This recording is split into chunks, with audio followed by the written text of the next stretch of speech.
sans que rien ici-bas ne m'arrête, et sans rien que le chant de sa voix.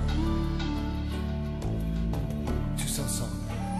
Je suivrai mon Seigneur et mon Maître, sans jamais m'éloigner de ses bras, sans que rien ici-bas ne m'arrête. Dans vos Bibles, le prophète Ésaïe au chapitre 2.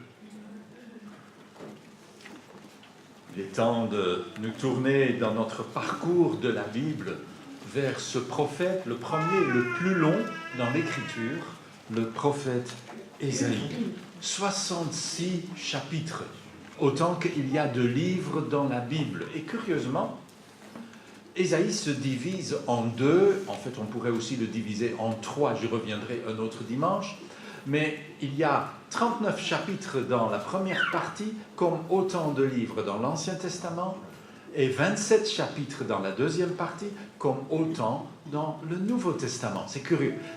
Ésaïe, c'est comme une Bible en miniature. J'aimerais vous lire les premiers 5 versets du chapitre 2.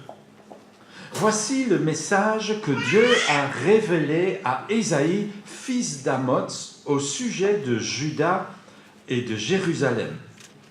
Dans l'avenir, il adviendra que la montagne sur laquelle est le temple de l'Éternel sera fermement établie au-dessus des montagnes.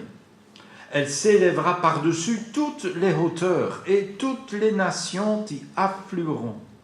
Oui, des peuples nombreux viendront et se diront les uns aux autres, « Venez, montons à la montagne de l'Éternel, au temple du Dieu de Jacob. Il nous enseignera les voies qu'il a prescrites. Nous suivrons ses sentiers, car de Sion viendra la loi, et de Jérusalem la parole de l'Éternel. Il sera l'arbitre des peuples. Oui, il sera le juge de nombreuses nations. Martelant leurs épées, ils forgeront des socs pour leurs charrues, et de leurs lances, ils feront des faucilles. Plus aucune nation ne brandira l'épée contre une autre nation, et l'on n'apprendra plus la guerre. Descendants de Jacob, venez donc et marchons à la lumière de l'Éternel. Jusque-là. Seigneur, que ta parole puisse être la lumière de nos jours, nous éclairer, Seigneur, et nous conduire dans ton chemin. Seigneur, ne permets pas que nous nous égarions, mais dirige-nous par ton Esprit Saint. Te prie aussi pour l'enseignement que reçoivent nos enfants. Seigneur, et l'enseignement que nous donnons à nos enfants, parce que c'est notre responsabilité. Aide-nous de nous en décharger avec sérieux. Au nom de Jésus. Amen. Le livre du prophète Ésaïe. 66 chapitres. C'est pas facile de voir ça en raccourci. C'est trop long pour ça. C'est un livre d'une immense espérance. C'est la note qui domine tout au travers de ce texte. Ce livre a été appelé le 5e évangile. Nulle part mieux et plus qu'ici, nous n'entendons la voix d'un immense espoir. Le Fils qui nous est né. Tout cela, c'est dans le prophète Ésaïe. Le Fils qui nous est né. Le serviteur de l'Éternel qui subit notre châtiment. La libération annoncée aux captifs. Le règne de paix. Les épées transformées en socs. Le loup et l'agneau qui séjourneront ensemble. Ce n'est pas que le prophète souffre d'une cécité sélective. Il voit bien les ombres au tableau. Ce fut d'ailleurs sa charge. Au chapitre 6, Dieu lui dit « Rends insensible le cœur de ce peuple, endurcis ses oreilles et bouche-lui les yeux, de peur qu'il ne comprenne avec son cœur et qu'il ne se convertisse et ne soit guéri. » mais la lumière n'en ressort que mieux. Dieu consolera son peuple, comme il l'annonce au chapitre 40. Le cœur rendu insensible n'est pas le dernier mot de Dieu. Le combat prendra fin. La voix crie dans le désert. Votre Seigneur vient avec puissance. Avec un amour éternel, il aura compassion. Oui, Ésaïe ne fait que le marteler. Il y a de l'espoir. Nous sommes ces privilégiés qui en avons vu commencer l'accomplissement. Au milieu des ténèbres qui s'épaississent, nous levons les yeux. Ce Dieu qui a partagé nos détresses, Ésaïe 63, a su parler à notre cœur. Le mot de la fin a déjà été donné du haut de la croix. Accompli, acquitté, achevé, fini. Sois consolé, tout est payé, tu es gracié, vis joyeusement, tout est payé. Ce Dieu qui demande tout, donne tout. Alors, laisse-toi envahir par cet immense espoir. Ça, en quelques mots, c'est le prophète Ésaïe. Mais il va raconter ça sur 66 chapitres, où il va interpeller le peuple. Il est prophète, autrement dit, il est porte-parole de Dieu. Il donne en quelque sorte le point de vue de Dieu. Allô? C'est moi qui parle aujourd'hui. Hein? Il donne en quelque sorte le point de vue de Dieu sur le peuple, sur la société, sur le monde et sur l'avenir. Et combien avons-nous besoin de voir les choses du point de vue de Dieu? À la télévision, nous les voyons du point de vue des hommes politiques. Dans notre cœur, nous l'avons de notre point de vue. Dans la parole de Dieu, par les prophètes, nous l'avons du point de vue de Dieu. Et c'est, je pense que vous serez d'accord avec moi, le seul point de vue qui compte vraiment. Comment résumer? Au chapitre 2 à 4, le prophète donne en quelque sorte un raccourci de l'ensemble de son livre. Tant ces entrevues de l'avenir majestueux que ces condamnations extrêmement terre à terre. Et peut-être comme introduction dans ce livre, rien de tel que de regarder ces quelques chapitres où nous voyons comme un raccourci ce qu'il annonce tout au long de son livre. Cela commence avec le texte que nous venons de lire, avec une promesse énorme, un immense espoir. Tout ne va pas terminer par le soleil qui ne donnera plus de sa chaleur et de sa lumière, et ça finit en un hiver perpétuel, comme annoncent certains scientifiques climatiques.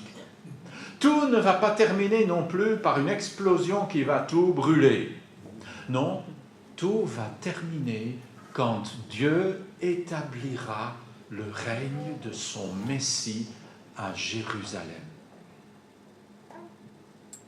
Et diront certains, mais tu ne peux pas prendre ça à la lettre, pasteur. Mais il me semble que je lis que cela est dit au sujet de Juda et de Jérusalem, pas au sujet de Liège, pas au sujet de Washington, pas au sujet de Moscou, mais bien au sujet de Juda et de Jérusalem, qui, à la dernière nouvelle, se trouve en Israël. Là, au cœur du monde. La Bible dira dans les prophètes, au milieu du monde, au sens que voilà le centre. Et vous savez bien que tout le monde s'y entend à merveille de décrire le globe terrestre avec son endroit au centre. Comme la Terre est ronde, c'est pas difficile. Mais le point de vue de Dieu, c'est que Jérusalem est au centre, parce que de Jérusalem sortira la loi, et de Sion viendra la parole de l'Éternel. C'est là le cœur. Et le jour viendra, dit le prophète, où la montagne sur laquelle est établi le temple sera fermement établie au-dessus des montagnes. Ésaïe, bien sûr, ne décrit pas ici une leçon de géographie renouvelée. À la fin des temps, le mont Sion va grandir plus haut que le mont Everest. Non, ce n'est pas ça ce qu'il veut dire, bien sûr. Ce qu'il veut dire, c'est qu'à la fin des temps, cet endroit, ce lieu précis, sera le centre, le cœur du monde. C'est autour de là que tout tourne. C'est déjà un peu le cas. Aujourd'hui, Jérusalem tousse et le monde attrape une rhume. C'est apparemment là que tout se joue. Mais ça va être autrement plus là à la fin, quand le royaume messianique sera établi. Ésaïe ne veut pas que nous soyons myopes, que nous ne regardons les choses que dans le temps présent. Il nous demande de prendre un peu de hauteur, d'avoir un peu de perspective, de voir les choses du point de vue de Dieu et de se rendre compte que Dieu aura le dernier mot de l'histoire. Il va la clôturer. Pas en disant « et puis ils vécurent longtemps et heureux », ce n'est pas un conte de fées. Ésaïe n'est pas un diseur de bonne aventure qui regarde dans sa boule de cristal et qui dit « peut-être bien que ». Ce ne sont pas des généralités à un point qu'on peut dire « bah oui, ça va toujours faire comme ça », comme beaucoup de diseuses de bonne aventure, comme beaucoup d'horoscopes. C'est tellement vrai que c'est vrai pour tous les jours, pour toutes les semaines, et peu importe quand vous êtes né. Mais Ésaïe, et avec lui les prophètes de l'Ancien Testament, c'est différent. C'est autrement plus précis. Tellement précis qu'on pourrait se mettre à douter. On pourrait se dire, mais ça ne s'est encore jamais fait. Jusque-là, il n'y a aucune nation qui a jeté toutes ses armes dans une forge pour fabriquer des socs et des charrues. En fait, il n'y a jamais eu autant d'armes qu'aujourd'hui. Même dans les pays les plus pauvres, ça vous a déjà choqué? Combien il y a d'armes en RDC? Un pays pauvre qui devrait pouvoir faire mieux avec son argent. Combien en Wallonie n'y a-t-il pas de gens dont le bien-être dépend de la vente des armes fabriquées ici dans notre région, à Herstal pour être tout à fait exact, qui sont exportées en Arabie Saoudite pour le plus grand bien, non, pour le pire des choses, la guerre affreuse au Yémen, mais on doit humblement reconnaître que pour une partie, elle se fait avec des armes de la Wallonie. Alors, ne soyons pas fiers. Attendons-nous à ce que la prophétie va enfin prendre forme et que Dieu établira son règne. Ces paroles de la fin de ce que nous avons lu sont gravées dans la pierre sur le bâtiment des Nations Unies à New York. Mais ce ne sont pas les Nations Unies qui ont transformé ne fût-ce qu'un seul fusil en un soc d'agriculture. Il n'y a que le Dieu d'Israël, le Dieu de Jacob, qui fera ça. Ça, c'est la perspective. Ésaïe commence, non pas tout à fait, il y a eu le premier chapitre. Mais tout au début de son livre, Ésaïe commence avec ce message rempli d'espoir. Parce que Israël le méritait bien? Non, et nous le verrons dans la suite. Aussi vite, ces premiers 5 versets passés, Ésaïe va décrire la réalité. Mais avant de décrire la réalité, Dieu nous décrit l'avenir. Et il nous dit, tu vois, c'est là où ça va venir. Tu vois, ça vaut la peine de me suivre. Ça vaut la peine de risquer tout pour m'être fidèle. Ça, c'est l'avenir. Et c'est le seul avenir qui compte et qui soit sûr et certain. Vous voyez, un jour, on va affluer de toutes les nations à Jérusalem. Comme aujourd'hui, on va faire pèlerinage à Rome, ou à Genève, ou à Bénarès, ou à je ne sais pas où. Un jour, on viendra à Jérusalem. Parce que de Jérusalem sortira la loi, et de Sion sortira la parole de l'Éternel.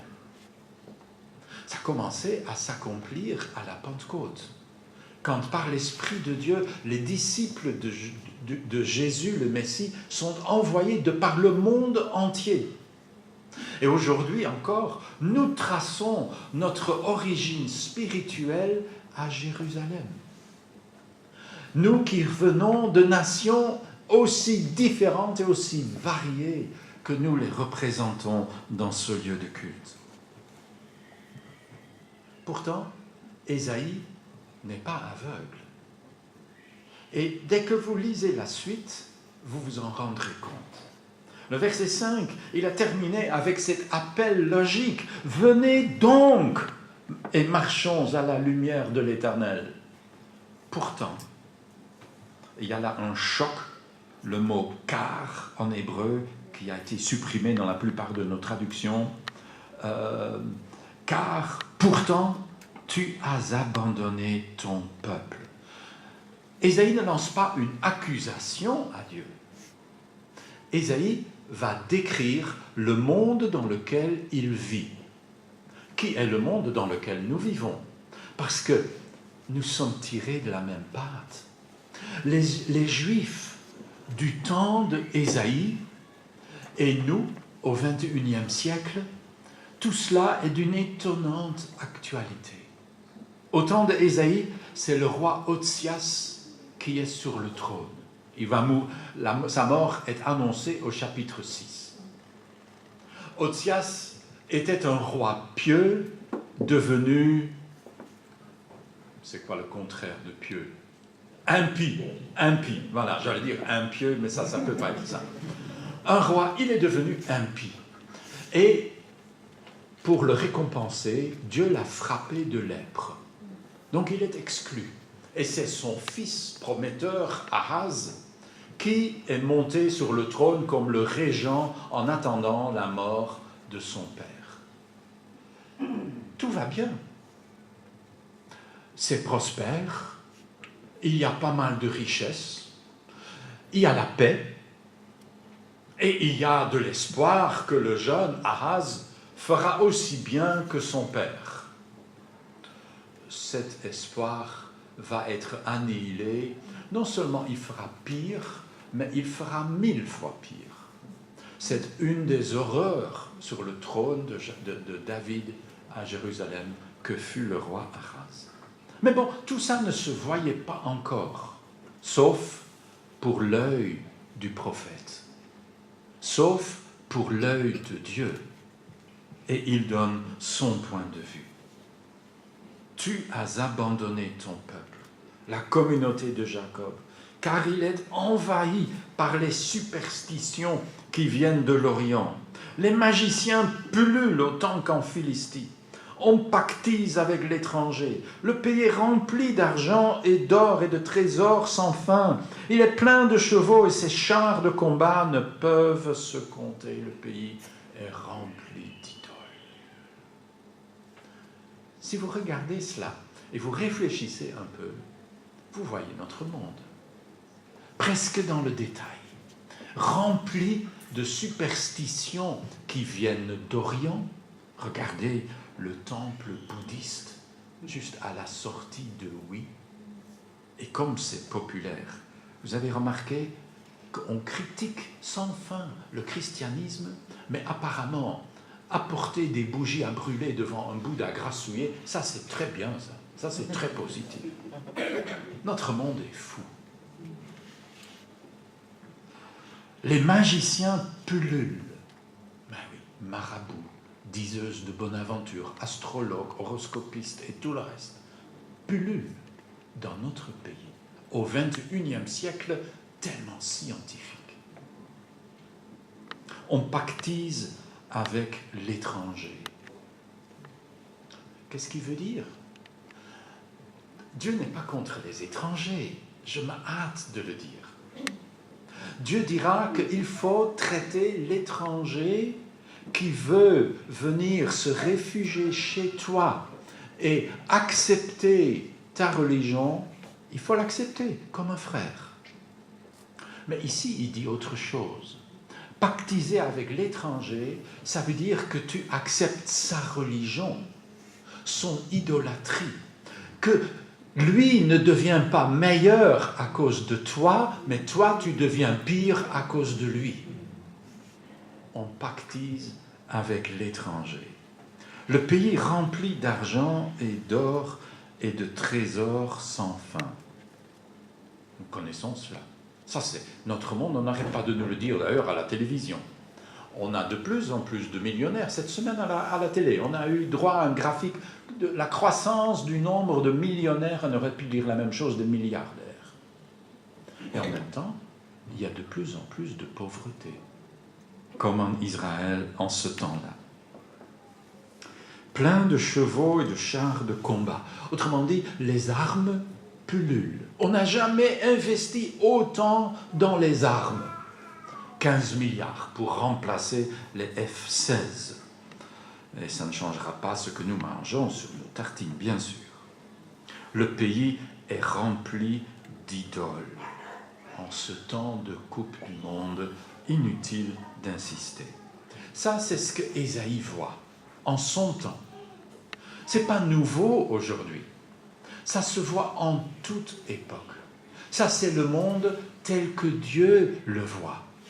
Et ce monde ne peut pas durer. Cette société est sous le jugement de Dieu. Et bien sûr, ça va se voir dès qu'Ésaïe a fini à faire la description au verset 9. Les hommes s'inclineront, seront humiliés. Et puis ce mot choquant. Et ça devrait nous choquer parce qu'à nous teintent les paroles de Jésus. Ne leur pardonne pas. Oh, ça, c'est pas évangile, ça. Et pourtant, c'est aussi dans le Nouveau Testament. Il y aura un temps où le pardon ne sera plus disponible, où Dieu aura fini de pardonner. Nous lisons dans l'Apocalypse que viendra un temps où malgré ceci, malgré cela, Apocalypse 16, ils ne se repentirent point. C'est fini. La porte est close. C'est ce que dit Ésaïe. Il viendra un temps où ce sera fini. Dieu fermera la porte du pardon aussi sûrement qu'il a fermé la porte de l'arche de Noé. Et ceux qui ne sont pas dedans périront. Il ne le dit pas avec satisfaction, il ne le dit pas avec plaisir, il le dit parce que c'est ainsi. Ça, c'est le risque énorme que tu cours quand tu laisses Dieu à la porte de ta vie. Cela doit conduire au jugement. Notez au verset 12, « L'Éternel tient en réserve un jour où il se dressera contre tous les hautains, les arrogants, les orgueilleux, pour qu'ils soient abaissés. » Tu vois, ça c'est le pendant de la belle annonce du début du chapitre. Il y a un avenir resplendissant pour ceux qui aiment Dieu. Mais il y a un avenir plein d'horreur pour ceux qui ne veulent pas lui plaire, pour ceux qui n'ont pas de place pour le Dieu de Jacob. Alors, quand je lis ces textes, par exemple, laissez-moi vous lire le verset 15. Dieu se lèvera contre toutes les tours qui sont très élevées et toutes les murailles qui sont inaccessibles, contre les vaisseaux au long cours et leurs denrées précieuses. Il courbera la fierté des humains. Bien sûr, dans ma tête, je vois des images du 11 septembre 2001 avec les très hautes tours qui partent en fumée au sens littéral du terme. Il y aura un jour comme cela où Dieu se lèvera contre les plus hautes tours au sens littéral. Regardez ce qui se construit dans le Moyen-Orient et au sens spirituel, bien sûr, tout autant. Ésaïe invite les gens à se cacher. Verset 10, « Réfugiez-vous », littéralement, « Cachez-vous dans les rochers et cachez-vous sous terre à cause des terreurs que l'Éternel provoque. » L'Apocalypse reprend ça au chapitre 6. Les rois de la terre, les hauts dignitaires, les chefs militaires, les riches, les puissants, mais pas seulement eux, tous les esclaves, tous les hommes libres, tout le monde, allèrent se cacher au fond des cavernes et parmi les rochers des montagnes à cause de la colère de l'agneau. Isaïe annonce la même chose. L'Apocalypse ne fait que reprendre ce que Dieu avait déjà dit. Dieu n'a pas changé d'avis. Il y a donc une leçon importante. Verset 22. « Cessez donc de vous confier en l'homme. » Isaïe veut que les gens en Israël se tournent enfin vers le Dieu d'Israël. Mais il semble parler à des oreilles sourdes, aussi sourdes que les oreilles de nos semblables. Une société qui implose. Au chapitre 3, c'est ce qu'il va décrire. Comment Dieu va peu à peu grignoter tout ce qui fait la force de la société. Notez au verset 1 du chapitre 3, « L'Éternel, le Seigneur des armées célestes, va vous priver, Jérusalem et toi, royaume de Juda, de tout ce qui vous sert d'appui. Il vous enlèvera toutes vos réserves de pain et toutes vos réserves d'eau. » Quand Dieu se met à faire ça, c'en est fini de la fierté. Quand il n'y a plus assez d'eau pour tout le monde, et il y a des coins, on ne va pas dire ça en Belgique peut-être, mais il y a des coins sur notre terre, y compris dans notre continent, où l'eau devient une denrée rare. Et tout en devenant rare, surabondante, parce que quand il pleut, on se noie. Le pain qui n'est plus là. Ésaïe est reflété par l'Apocalypse quand il dit « J'entendis comme une voix venant du milieu des 4 êtres vivants disant « 1 litre de blé au prix d'une journée de travail et 3 litres d'orge pour le même prix. Quant à l'huile et au vin, épargne-les. Mais si tu n'as plus ni pain impayable, ni eau, mais que tu as de l'huile et du vin en quantité, vas-tu te saouler à longueur de journée? Peux-tu vivre d'huile et de vin? » Autrement dit, le nécessaire peu à peu est enlevé, mais le luxe est là en abondance. Étrange, mais ça semble tellement comme le monde de notre temps. Dieu enlève pas seulement pain et eau, il enlève les hommes forts, les guerriers, les juges, les prophètes, les devins, les dirigeants, les capitaines, les dignitaires, les conseillers, les artisans habiles, les spécialistes, tout ce qu'il y a de stable dans le monde. Dieu l'enlève. Et puis, notez, et c'est très actuel, qu'est-ce qu'il donne à la place? Verset 4. je vous donnerai des enfants comme chefs, qui régneront sur vous au gré de leurs caprices. Dieu ne veut pas dire qu'il y a des mômes qui vont devenir présidents, mais que les nouveaux dirigeants sont comme des enfants qui ne vivent que pour eux-mêmes. C'est le propre d'un enfant de ramener tout à soi. C'est pas grave, c'est le stade de l'enfant, ça va lui passer, il va devenir un adulte. Mais quand on est dirigé par des gens qui gèrent les pays et les gens comme ça, on est à plaindre. On est conduit par des gens qui ne pensent qu'à eux-mêmes. Et ça rend les élections extrêmement compliquées. Pour qui voter encore? Si vous le savez, dites-le-moi. Dieu enlève les cadres.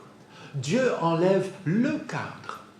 Et les gens se tournent les uns contre les autres. On se maltraitera l'un l'autre, compagnon contre compagnon, voisin contre voisin, jeune contre vieux, gens de rien contre dignitaires.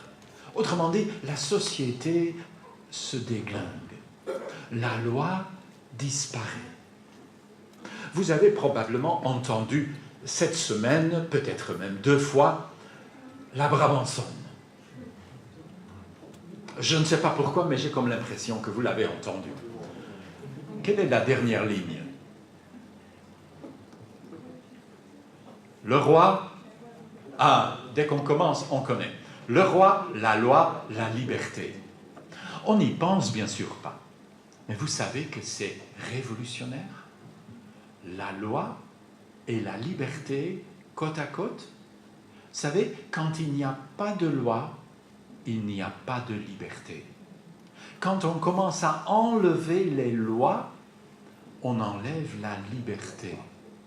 Quand on enlève les lois qui protègent l'enfant, et en ce mois de Coupe du Monde où tout le monde regarde ailleurs, on va voter la dépénalisation de l'avortement, complètement. Parce que c'est encore un peu gênant. On ne peut pas encore tuer les enfants comme on veut.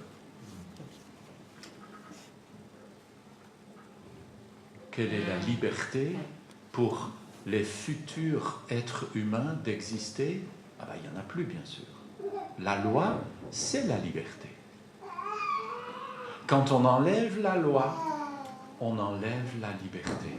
C'est ce qui se passe ici, dans le texte d'Ésaïe. À la tête du peuple, il y a des gens qui ne valent rien, qui ne pensent qu'à eux-mêmes. Et le résultat, c'est que la société implose. Il n'y a plus rien qui tient debout. Quelle description de la désintégration d'un monde. Ce fut comme ça, bien sûr, à plusieurs moments dans l'histoire. C'est pas nouveau. Mais c'est triste quand on vit cela. C'est comme ça qu'ont dû penser beaucoup de Romains à la fin de l'Empire romain. Quand il n'y a plus rien qui reste comme avant. Et que le glorieux empire est suivi par cette période qu'on appelle les âges sombres. Quand on perd tout ce qu'on avait acquis. C'est comme ça aujourd'hui. Nous sommes peut-être sur le point de basculer dans le néant, de basculer dans celui que la Bible annonce, l'Antichrist. Une société qui a abandonné Dieu. Pourquoi est-ce que ça va mal comme ça? Ésaïe ne tourne pas autour du pot. Verset 8, Jérusalem chancelle, Juda est tombé parce qu'ils se révoltent contre la gloire de l'Éternel, par leurs paroles, par leurs actions à son égard. Pourquoi ça va mal? Parce qu'on a abandonné Dieu. C'est là la cause. Ce n'est pas parce que c'est le PTB qui vient au pouvoir. C'est pas pour ça que ça va mal.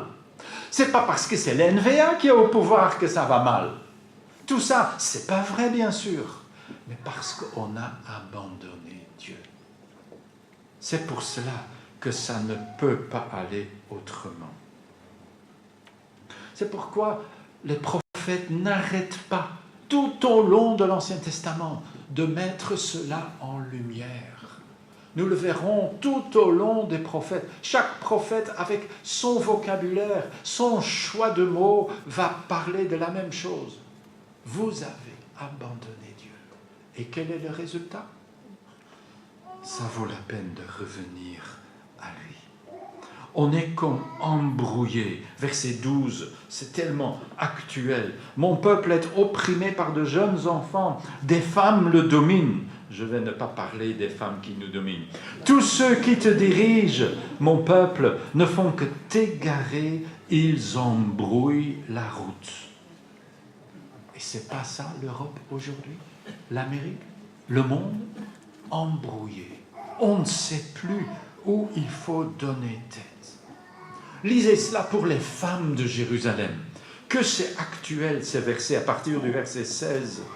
Et laissez-moi vous lire juste le verset 18 et suivant. En ce jour-là, le Seigneur les dépouillera, les femmes, de leur parure. Et puis notez tout ce qui comptait dans la société féminine à Jérusalem au temps d'Ésaïe. Les anneaux des chevilles, les bijoux luxueux en forme de soleil, de croissant, les pendentifs, les bracelets, les voiles, les turbans, les chaînettes, les ceintures tressées, les flacons de parfum, les amulettes, les bagues, les anneaux au nez, les toilettes de fête, non, on n'a plus d'anneaux au nez. Si, on a aujourd'hui des piercings. Les toilettes de fête, les amples tuniques, les manteaux, les sacoches, les miroirs, les mantilles, les fines mousselines, les bandeaux, les châles. Mais c'est exactement la même chose. Il faut remplacer certains mots. Je suis en train de lire ma Bible dans mon culte personnel dans une traduction très actuelle. Et le traducteur s'est fait un plaisir et il a remplacé tout ça par ce qu'on a aujourd'hui. Quand j'ai commencé à lire ça, j'ai dit, mais non, la Bible est quand même très actuelle. Et quand tu lis ensuite dans une vraie traduction, tu te dis, mais en fait, il n'a rien inventé. Il ne fait que mettre à jour ce que dit l'Écriture. Le monde tombe en ruine et tout ce qu'on fait, c'est se soucier du ride ou du bouton. Quel avenir! Quel avenir! Les portes, verset 26, les portes de Sion ce jour-là gémiront et seront dans le deuil. La ville dévastée restera assise par terre. Et on avait beau dire à Ésaïe, tu vois ça? Tout va bien. On n'a jamais été si riche. On n'a jamais eu autant de paix. On n'a jamais été si prospère. On n'a jamais été si bien. Allez, tu vois toutes les choses en noir. Oui. Mais c'est durant la vie d'Ésaïe que tout ça va arriver. Au plus noir et encore plus noir. Et finalement, Ésaïe lui-même perdra la vie par les soins d'un des rois, il n'est même pas encore né, un des rois d'Israël, qui, pour le plaisir, va faire scier le prophète en deux. Voyez, Ésaïe décrit ce qu'on ne voit pas encore, mais ça est venu. Et quand nous disons ces choses, nous ne sommes pas tout simplement des négatifs qui ronchons toujours. Nous savons que la parole de Dieu dit vrai. Ces choses vont arriver. Pourtant, et ça c'est la merveille de la parole de Dieu, après avoir décrit la réalité telle qu'elle est, sans phare, sans embellir quoi que ce soit, il revient à ce qu'il avait dit au début, sa merveilleuse promesse d'une nouvelle société, d'un monde centré sur Jérusalem, parce que de Jérusalem sortira la parole de l'Éternel. Alors il dit au verset 2 du chapitre 4, « En ce jour-là, le germe de l'Éternel sera magnifique. » Ce sera pour un autre jour, mais il n'y a pas de prophète qui a tant parlé du Messie. Il va brosser un portrait, mais fidèle, comme on ne peut pas le faire plus fidèle, de ce que sera le Messie. Ici, c'est la première image. Il est le germe de l'Éternel. Au chapitre 11 suivra le deuxième image. Non, il y en a un entre deux. Au chapitre 11, il est appelé le rameau d'Isaïe, le père de David. Autrement dit, Ésaïe va présenter le Messie qui est la clé sur l'avenir. Il va présenter le Messie comme celui qui retrace ses racines, germes, rameaux, ça c'est le langage des arbres et des plantes, mais dans un langage plus aujourd'hui, nous pourrions dire le Messie qui trace son ADN d'un côté à Dieu et de l'autre à David. Ça c'est le Messie. Le Messie qui est ancré en Dieu et pourtant le descendant de David et qui va régner sur le trône à Jérusalem quand le jour viendra. Ça, c'est la fin. Et Isaïe dira à son peuple, en fait, au travers de cela, mais utilisez la clé. Ne la jetez pas, ne la dédaignez pas, ne dites pas, il est temps, grand temps, parce que le mal est à nos portes, même si on ne le voit pas encore. Alors, dit-il au verset 3, alors ceux qui subsisteront, ceux qui resteront à Sion seront appelés saints. Tous ceux qui à Jérusalem seront inscrits afin d'avoir la vie. Il est temps de s'inquiéter dans quel livre on est inscrit. Le livre de vie. Est-on sûr que notre nom est inscrit dans le livre de vie de l'agneau? Ce sera prouvé en ce jour-là, mais mieux vaut s'en assurer en ce jour-ci, pour qu'on ne soit pas pris par une terrible surprise. La catastrophe va venir. Ce que Ésaïe annonce, les prophètes l'annoncent pour la fin des temps, et nous y sommes. Est-ce que notre nom est inscrit dans le livre de vie de l'agneau? Un reste subsistera.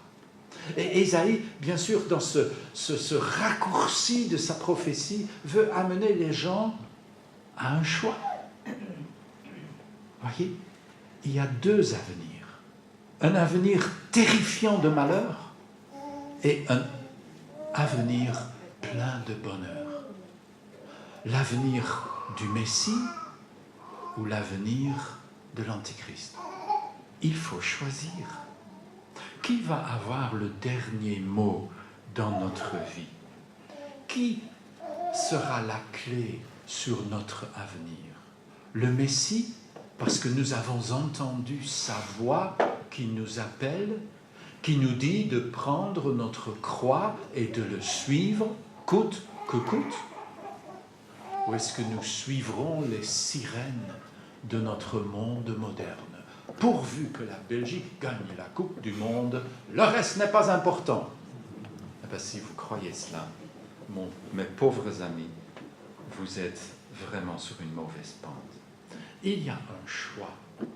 Qui allons-nous suivre? Qui vais-je continuer à suivre?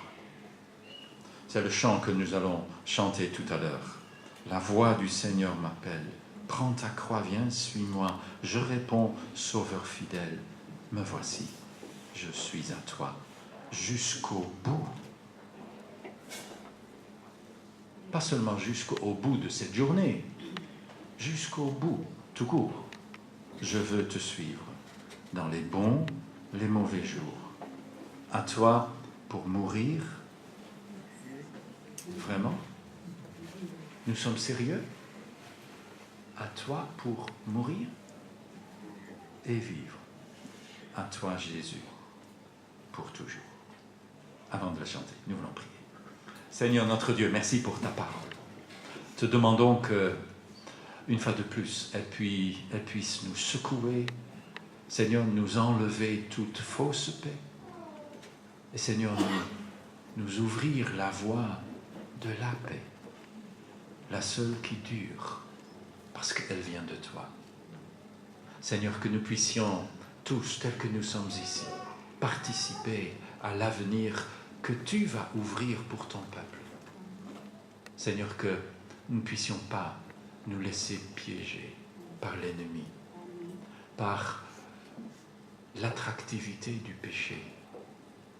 Seigneur, que nous puissions continuer à marcher sur ce chemin étroit et resserré qui pourtant mène à la vie.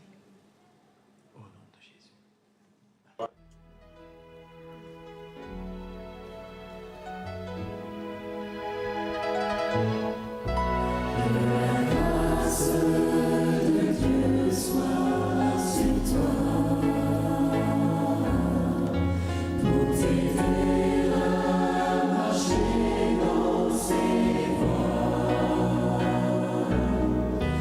Reçois tout son